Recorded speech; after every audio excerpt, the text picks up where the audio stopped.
Hi everybody, thank you for being here. I'm Kaustuv Shah. I recently completed my PhD from Georgia Tech and I'll be soon starting at Microsoft Research in Montreal. I'll be presenting our work on leveraging social media to examine demographic differences in perceived job satisfaction. First, I would like to thank my co-authors Azra Yusuf, Louise Hickman, Pranshu Gupta, Louis Day, and Munmunday Chaudhary. Now, many of us are familiar with the key phrase of job satisfaction. It primarily measures how happy or satisfied we are at our workplaces.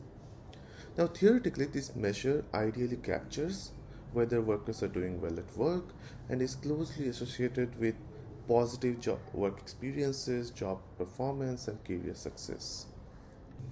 Now, while job satisfaction is the primary indicator of worker well being, current approaches to measure job satisfaction suffer from many limitations. These methods are expensive and intrusive, and they lack the temporal granularity to be actionable and have substantially low response rates, like it is only 9% within the United States.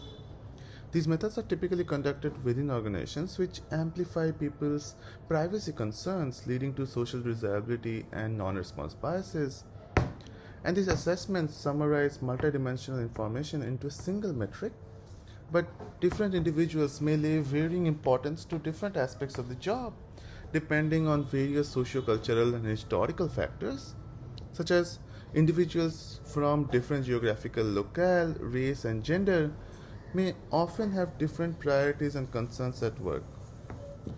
And these summative approaches may oversimplify the social reality and may suppress the voices of the underrepresented groups in the workforce. Now, aiming to overcome these challenges, in this work we use social media data to measure job satisfaction and to study the demographic differences in perceived job satisfaction by geography, sex, and race. Here, social media serves as an unobtrusive source of large scale, naturalistic, and self expressed linguistic data. Now, given the sensitivity and uniqueness of this problem, we worked in a team comprising of social computing and organizational psychology researchers who hold diverse gender, racial, and cultural identities. Now, starting with an initial sample of 1.5 Twitter posts, we measured job satisfaction by two facets: pay satisfaction and supervision satisfaction. We conduct annotations by collaborating with IO psychologists using existing instruments such as Job Development Index, and we build machine learning models on theory driven annotations. Without going into detail of all our analysis, which is detailed in our paper, let us look at some of the key findings.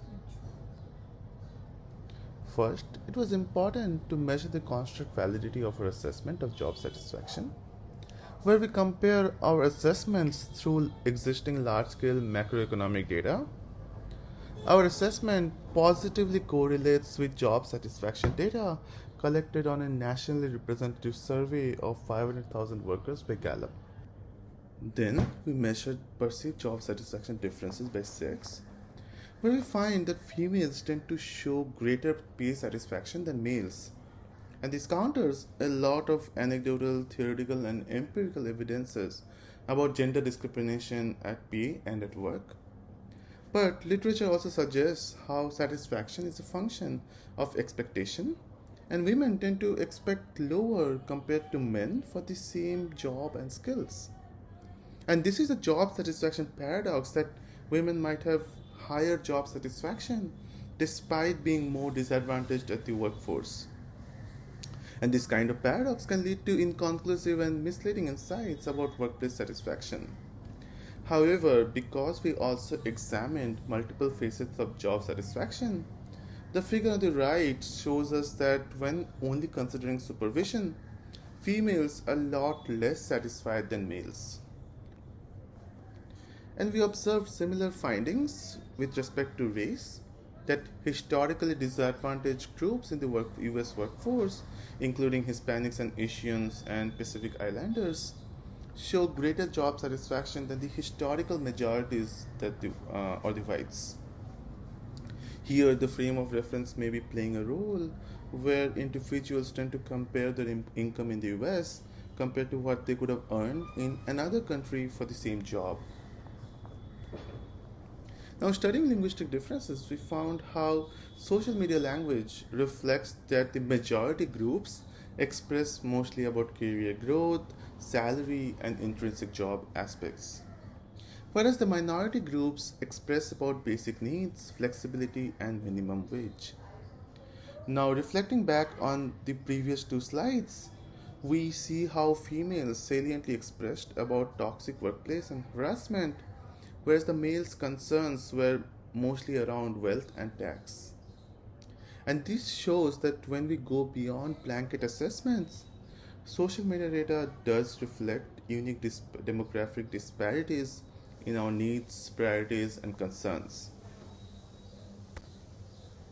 And therefore, social media can indeed serve as a new and complementary source of capturing naturalistic data about worker well being, both at scale and in real time. But I will also stress the importance of understanding the meaning of these data driven assessments. These predictions can be used or misused in several ways to make real world and high risk decisions. So we need to critically reflect on these data driven insights. So, therefore, this study is an example of how social media data based assessments can be misleading when only looked at superficially. For example, women tend to show greater pay satisfaction.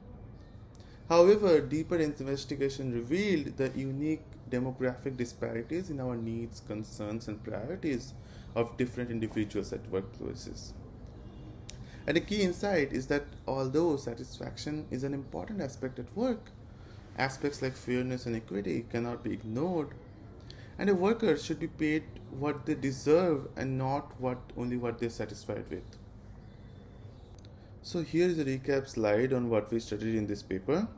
These are measuring perceived job satisfaction on social media through theory-driven annotations and machine learning approaches, measuring demographic differences in perceived job satisfaction by geography, sex, and race, and linguistic differences in job satisfaction expressions between majority and minority demographic groups at workplaces.